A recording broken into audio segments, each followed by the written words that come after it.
All right, this is something I want to get into when it comes to the ignorance of these media people. And Rob Parker is probably one of the worst. Like, I'm really just growing tired of these motherfuckers being allowed not to do any research on their opinions. I mean, granted, they're opinions, but they at least got to do some research about the teams that they're talking about, especially when they're just wrong and they're being negative about it. So let's dive into it. I want you to hear what these idiots got to say. They come out and said, here's what we think is most likely to happen across all of these games across the entire season. Mm-hmm. And according to the odds makers, Joe Burrow's Cincinnati Bengals are currently favored in 15 games this season. That'd be the most games the Bengals have been favored. Look at that. Even Kerry can't in even believe what you franchise just said. history. The only team who is currently favored in more games this season before week 1 has even been played is the LA Rams at 16. Wow. Even the Rams being favored in 16. And I love the Rams, but you can't pick that and you cannot predict that. And for them to say the Bengals? But here's my issue. Did they fix the defense? Because you know what? I saw Kerry. Was it like?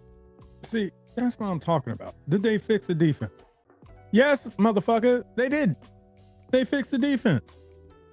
Now, on paper, the defense looked pretty good. They still got to go out and play, and just like every other team. But yeah, they fixed the defense. You should know that. Since you want to talk about the Bengals, you really should know that. Last year, 2 years ago, or I think it was 2 years ago, I saw Joe Burrow throw 9 touchdowns against the Baltimore Ravens in 2 games. Yep. 9 touchdowns. Yep. And didn't win 1 game. That was 2 years ago. Yeah. 2 years ago. Yeah. You remember that? Uh-huh. Like he played great. Yep. Played How great. about a defense from 2 years ago? And Lamar threw 8 touchdowns, and you know what I mean. And they still won. And my point is, the defense to me isn't fixed. Is it fixed? Rob G, talk about How the is real it quick not, though? off season. You know what I'm saying? Yeah, they made a Like, trade. They got how a is it big not? player, right? But didn't they lose a big player? Yes, Or- they did. So But see, how was it not fixed? Now, you want to talk about the one player they lost who they didn't even have last year. So, how was it not fixed? You would think he would have an answer either way, right? Fucking A. Oh, hold on 1 second. But nah, I guess he doesn't have to. He can just talk shit and do what he want to do. last month, before the draft, the Bengals traded the number 10 overall pick to the Giants for star defensive tackle Dexter Lawrence. Dexter Lawrence, 2-time All-Pro, 3-time Pro Bowler. He's got a good resume. Yep. The only problem is he's coming off his worst season in his career, where he had career lows in sacks and tackles. That's why he was expendable. Okay? And on Let's just be top real. of that, while they added Dexter Lawrence, they lost Trey Hendrickson. Mm-hmm. So it's not like you're adding him to this defense. And even if they had added him to the defense, this is what the Bengals had defense. I mean, again, complete fucking ignorance. I can understand if you thought that was the only thing they did. I don't know what the fuck you're talking about. Yosemite? But it's not the only thing they did. And he's a D tackle. You cannot compare an edge rusher and a D tackle stats. That's not how it works. Just because he had a half a stack last year, playing at a place he didn't want to be, does not mean anything. You cannot do that.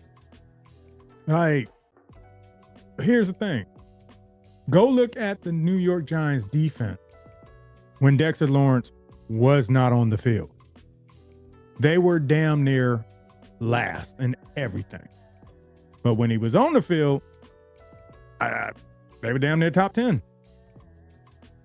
Like, dudes were getting sacks, people were flying around because they had to damn near double and triple team this dude on every play. When he's on the field, they had to plan for him. When he's off the field, offenses just ran up and down the court. But they're not going to tell you that. I mean, hell, I don't even think they even know because they think Dexter Lawrence is the only thing the Bengals did. Last season, the Bengals ranked 31st in total defense, 30th in scoring defense. And at one point, they allowed at least 27 points and at least 350 total yards across 8 straight games, a mark which had never been seen before in the history of the NFL. What's worse, Pro Football Focus had the Bengals as the NFL's 3rd worst tackling team in the league. 3 of the top 8 worst tacklers all played for the Bengals. And here's the last one.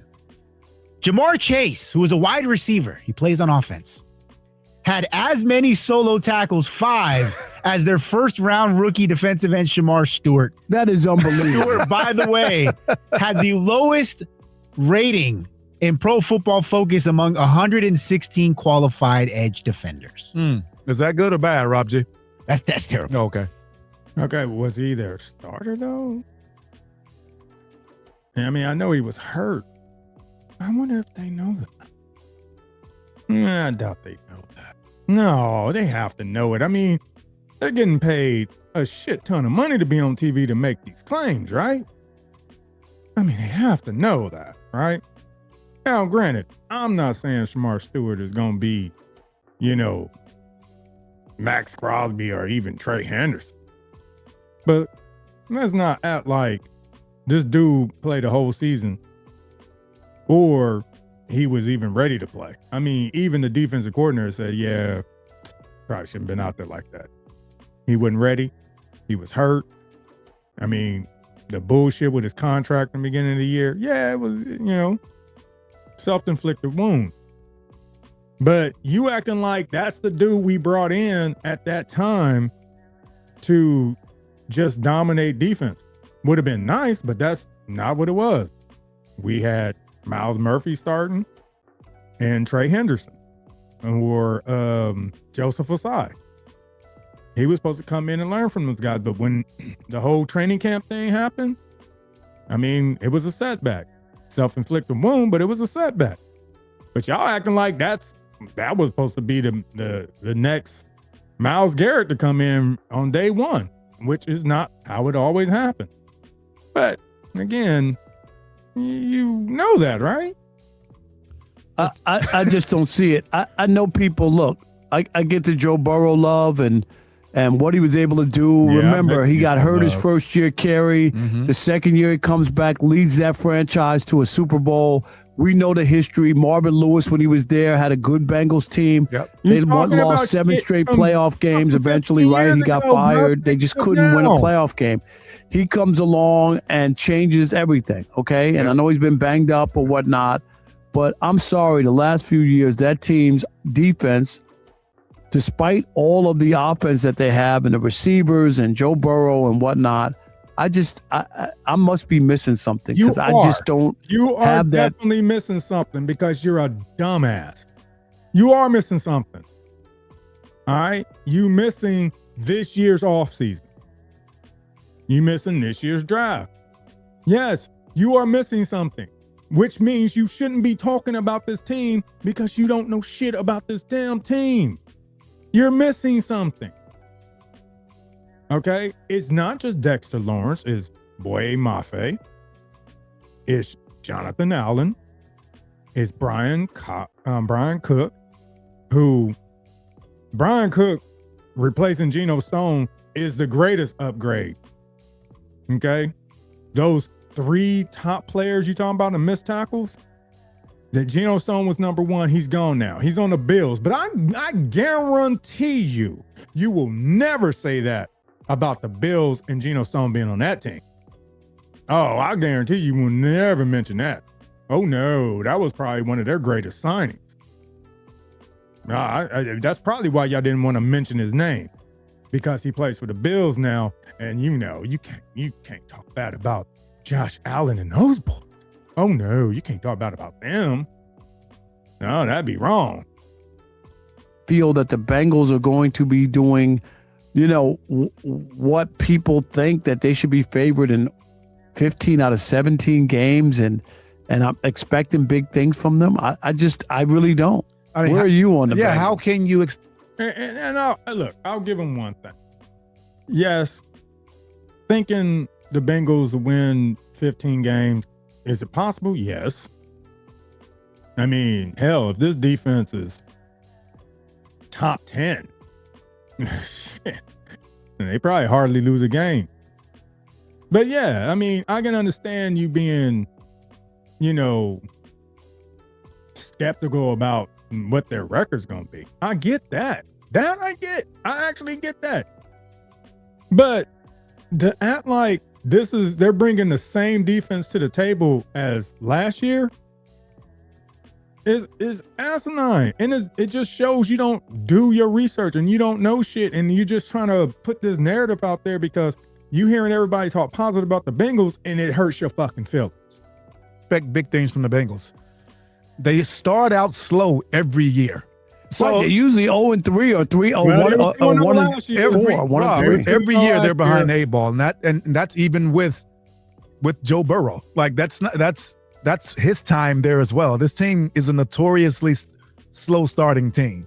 So for them to be favored in the 15 games doesn't even make sense from that aspect alone. Then you factor in the defense. The defense is atrocious, and you get rid of their best defensive player, and you bring in a guy that last year wasn't atrocious. Okay. But we're not talking about that defense. This is not the same defense. I don't understand how this is difficult for you motherfuckers. It's not the same defense. Okay? Again, Boye Mafe, Jonathan Allen, Dexter Lawrence, Kyle Duggar, Brian Cook. I mean, Jason Taylor, they brought in 6-7 guys and drafted 3 more. And I guarantee you Cassius and Davis are going to play. So it's not the same defense. I know it hurts your feelings, but it's not. It's not the same defense. Whether you like it or not, it's not. No matter how you feel about Knight and Carter. Hey, man, look, I think they should bring in a linebacker. I do. But I also can't ignore that year 1 to year 2 linebackers normally take big jumps. Now, if they don't take big jumps with what they did to the defensive line, okay, you can say, all right, yeah, those are bad picks. But we don't know that. They played better at the end of last year. They're not rookies anymore. Like most things they're going to see this year, they've seen before. It ain't going to be a shock to them. Like Barrett Carter said, damn, man, I never even seen a quarterback under center. All the quarterbacks we work with were shotgun. So you sitting here acting like they running it back with the same defense. You're doing a disservice to your viewers, which I know you don't care because we ain't talking about the Chiefs, the Bills, or the Ravens. We're talking about the Bengals. So facts be damned. came off a down year, so you're hoping and you're probably expecting him to play better, but he plays inside. He's not going to lead the team in sacks. He's not going to be a huge difference maker. Now, if he was brought in and you had Trey Hendrickson on the edge, then we're talking about something totally different. But right now, they're still trying to find that guy that has. Bro, this dude found every meth shop on the way to the studio. To say Dexter Lawrence is not going to make any difference is by far the dumbest damn thing I've heard. I mean, saying that is actually dumber than believing he's on the decline. Especially when you're talking about Trey Henderson, who also came off of a down year because he was injured. Like, we're talking about that guy. We're talking about that guy compared to Dexter Lawrence. He's 31. Dexter Lawrence is 28.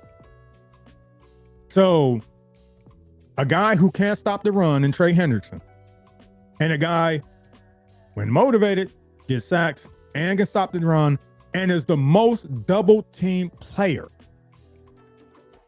That guy's not going to make a difference. Nobody was double teaming Dre.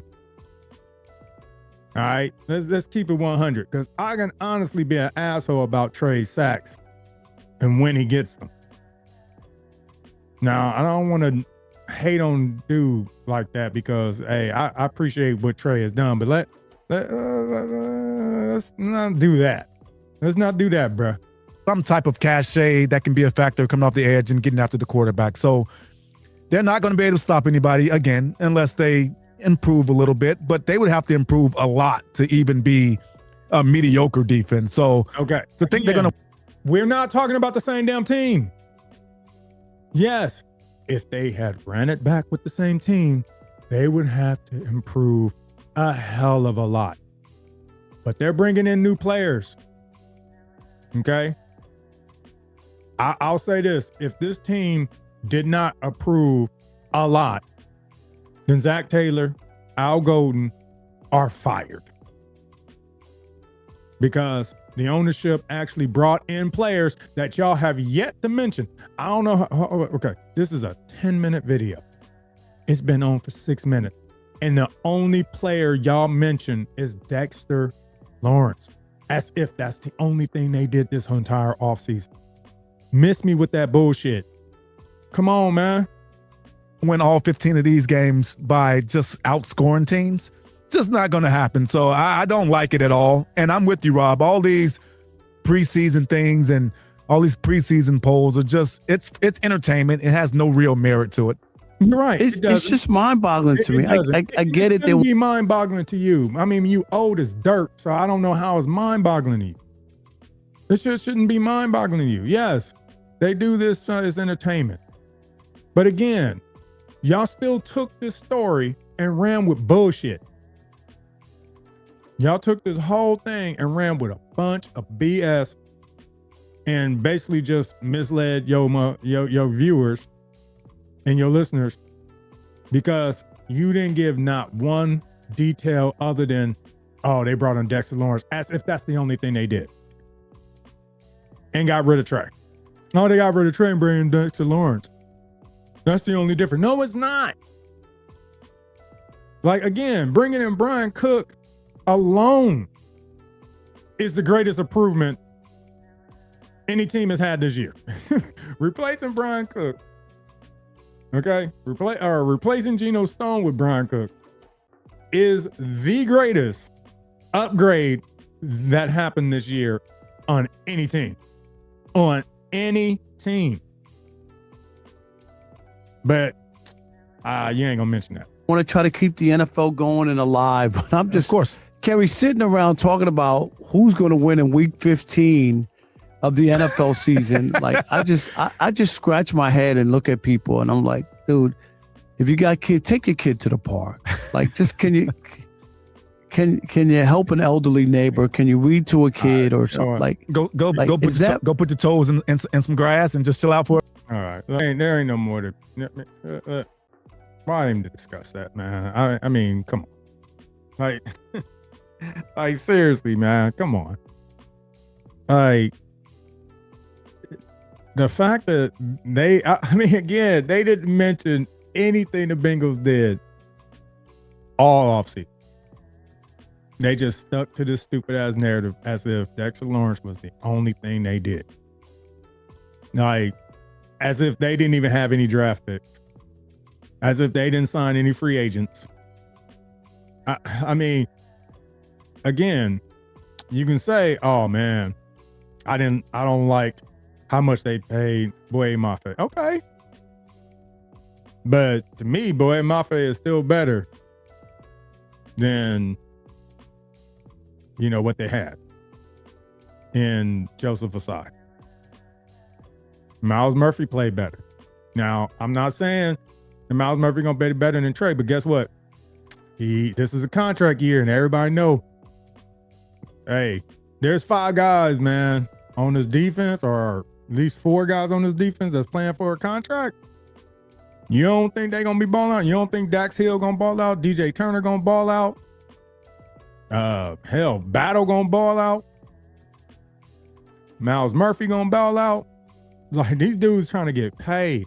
They come into every game with vengeance. I guarantee you that. They coming with vengeance. They ain't playing. They putting belt to ass. I wouldn't do that just yet. 'Cause your ass is mine. Every team. Because they looking at that, hey, this is the first time, like, you know how the NFL is. You get that cheap labor. This is the first time they have an opportunity to make money. You really think they gonna sit back and be cool and just be like, oh, well, you know, we'll do our best. No, fuck that. Like, people don't come to play this year. Like, you're gonna see a lot of players like, hey, we ain't playing around. We coming here to win. All right, we trying to get paid. I know that. So, I mean, I'm just saying, this is the stuff we got to deal with the Bengals fans, man, when it comes to the media. I mean, it is what it is. I mean, it sucked, but you can't get too mad at it because, again, they go with these narratives, you know, that you only can talk positive about the Bills, the Chiefs, you know, for some reason, the Chargers. Like, you only can talk positive about those teams. Like, when it comes to teams like the Bengals, man, nah, you got to shit on that narrative until God knows what. So, I don't know.